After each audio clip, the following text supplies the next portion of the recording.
کہ جب اللہ کسی قوم کو نعمت عطا فرماتا ہے نا اور وہ قوم اس نعمت کی قدر نہیں کرتی تو اللہ وہ نعمت واپس لے لیتا ہے۔ یہ قرآن کا فیصلہ ہے کہ جب آپ کو کوئی نعمت مل گئی ہے اب ہمیں کیا چاہیے، ہم اس نعمت کی قدر کریں اور اللہ کا شکر ادا کریں۔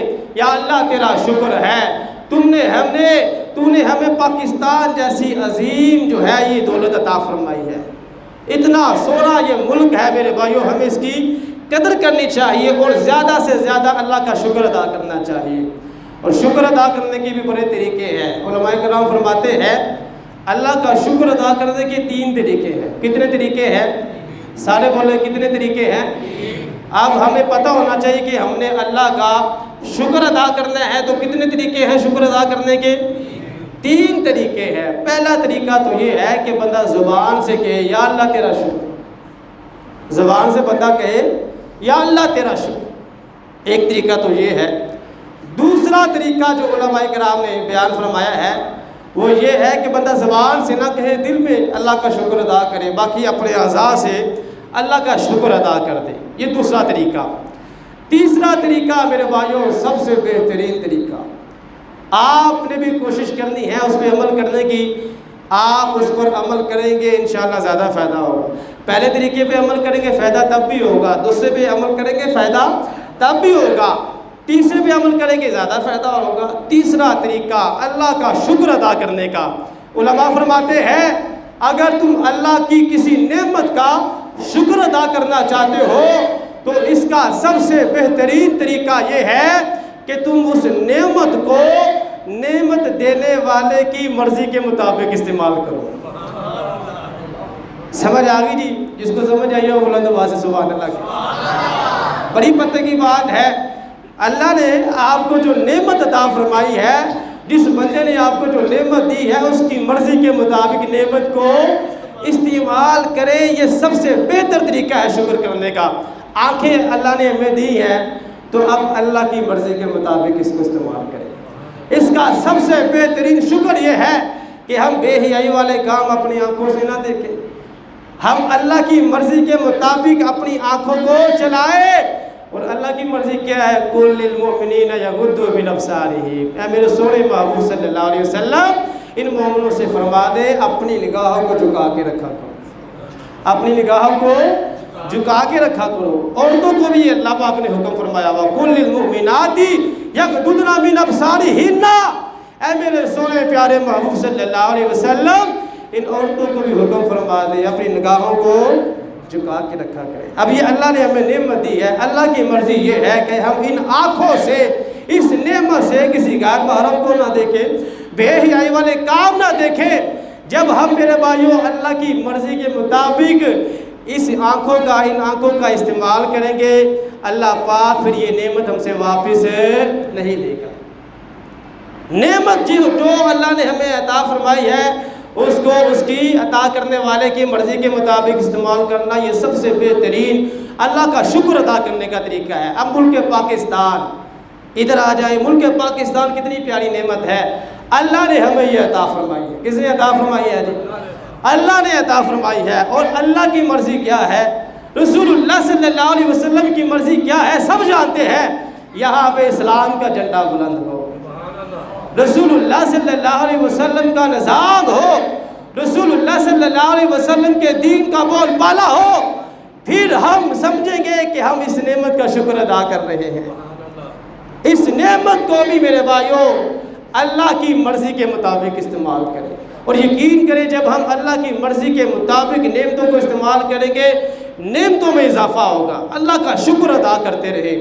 اللہ پاک نے مسلمانوں کو حضرت آدم علیہ السلام کی ساری اولاد کو جب پیدا فرمایا نا، ساری اولاد آدم کو اللہ پاک نے پیدا فرمایا، حضرت آدم علیہ السلام نے اپنی ساری اولاد کو دیکھ لیا۔ ذرا بلند آواز سے کہیں سبحان اللہ۔ اللہ پاک نے اولاد آدم کو پیدا فرمایا اور ساری اولاد آدم کا نظارہ حضرت آدم کو بھی کرا دیا، یہ تمہاری ساری اولاد ہے جو قیامت تک آنی ہے۔ حضرت آدم علیہ السلام نے جب دیکھا کوئی گورا ہے، کوئی کالا ہے، کوئی خوبصورت ہے، کوئی بدصورت ہے، حضرت آدم علیہ السلام نے عرض کی یا اللہ میری ساری اولاد کو ایک جیسا کیوں نہیں بنایا؟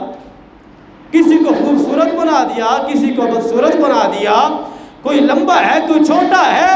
حضرت آدم علیہ السلام نے عرض کی یا اللہ میری اولاد کو ایک جیسا کیوں نہیں بنایا سب کو، اس میں حکمت کیا ہے؟ اللہ نے فرمایا اے میرے پیارے آدم میں چاہتا ہوں یہ سب میرا شکر ادا کرتے رہے۔ شکر کرنا میرے بھائیو یہ اللہ کو بڑا ہی پسند کام ہے، شکر کرنا۔ آپ آج سے ہی اپنا وظیفہ بنا لیں، جو پوچھے آپ سے جی جناب کیا حال ہے آپ کا، آپ کہہ دی شکر الحمدللہ۔ کیا کہنا ہے جی؟ شکر الحمدللہ۔ بس دیکھیں پھر آپ کے حالات کیسے بدلتے ہیں۔ آپ سے بھی پوچھے آپ کا حالات کیا ہیں، آپ رونا شروع کر دیں، مر گئے مک گئے، یہ ہو گیا یہ ہو گیا، یہ بھی خرابی وہ بھی خرابی، یہ بھی گلے شکوے شروع کر دیں ہم، تو میرے بھائیو جو نعمت آپ کے پاس ہے وہ بھی چھین جائے گی۔ نعمت ملی ہے تو پھر کیا کرنا ہے؟ اللہ کا شکر ادا کرنا ہے۔ اور یہ بات یاد رکھیں جب ہم نعمت کی قدر نہیں کرتے پھر وہ نعمتیں واپس لے لی جاتی ہے۔ ایک وقت ایسا تھا 3 بڑے اعظموں میں مسلمانوں کی حکومت تھی، ایشیا افریقہ پر بھی 3 بڑے اعظموں میں مسلمانوں کی حکومت تھی، لیکن مسلمانوں نے اس نعمت کا شکر ادا نہیں کیا، مسلسل اللہ کی نافرمانیاں کرتے رہے، ان سے حکومتیں واپس لے لی گئی۔ اب وہاں پر مسلمانوں کی حکومت نہیں ہے۔ اسپین میں دیکھ لیں میرے بھائیوں 800 سال مسلمانوں نے حکومت کی۔ کتنے سال؟ 800 سال حکومت کی۔ اب وہاں پر مسلمانوں کی حکومت نہیں ہے، وجہ کیا ہے؟ 800 سال حکمران بھی اور عوام بھی دین سے دور رہے، اللہ کی نافرمانیاں کرتے رہے، نعمت کی قدر نہیں کی، اللہ اور اس کے رسول کو راضی نہیں کیا، پھر کیا ہوگا؟ وہ نعمت ان سے چھین لی گئی۔ ہمارا ملک پاکستان ہی آپ دیکھ لیں، جب ملک پاکستان بنایا گیا تھا اس کو بنانے والوں کا نعرہ تھا پاکستان کا مطلب کیا؟ سارے بولے ہاتھوں کو بلند کر کے 14 اگست ہم نے بھی منانی ہے نا، پاکستان کا مطلب کیا؟ دونوں ہاتھوں کو بلند کریں، اپنے وطن سے محبت کا اظہار کریں، یہ کوئی شرم والی بات تو ہے نہیں ہے، دونوں ہاتھوں کو بلند کر کے پاکستان کا مطلب کیا؟ پاکستان کا مطلب کیا؟ پاکستان کا مطلب کیا؟ دستور ریاست کیا ہوگا؟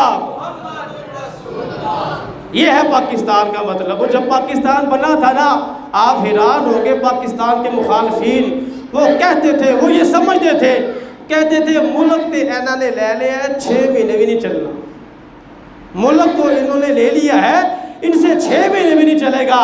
پھر دیکھا آپ نے میرے بھائیوں آج 70 سال سے بھی زیادہ ہو گئے ہیں ہمارے اس ملک وطن عزیز پاکستان کو۔ یہ ملک کل بھی اللہ رب العزت کے فضل و کرم سے پیارے آقا صلی اللہ علیہ وسلم کی نظر عنایت سے یہ ملک کل بھی سلامت تھا، آج بھی سلامت ہے اور انشاءاللہ قیامت تک سلامتی رہے گا۔ یہ ہمارا وطن عزیز پاکستان ہے، یہ نعرہ تھا بانیان پاکستان کا، لیکن جب پاکستان بن گیا میرے بھائیوں اس کے بعد اس نعرے پہ عمل نہیں ہوا، حکمرانوں سے لے کر عوام تک سب دین سے دور ہو گئے، اللہ کی نافرمانیاں کرتے رہے۔ ابھی 1947 سے لے کر 1971 تک 24 سال گزرے تھے، آدھا ملک ہم سے واپس لے لیا گیا، پتہ نا سب کو، آدھا ملک واپس لے لیا گیا۔ اس وقت ہمارے پاس آدھا بچ گیا ہے، وہ بھی اندرونی بیرونی خطرات کی زد میں ہے۔ میں دعا کرتا ہوں اللہ پاک ہمارے اس وطن عزیز کو ہر قسم کے خطرات سے بچا کے رکھے، اللہ پاک اس کو قیامت تک شاد و آباد رکھے۔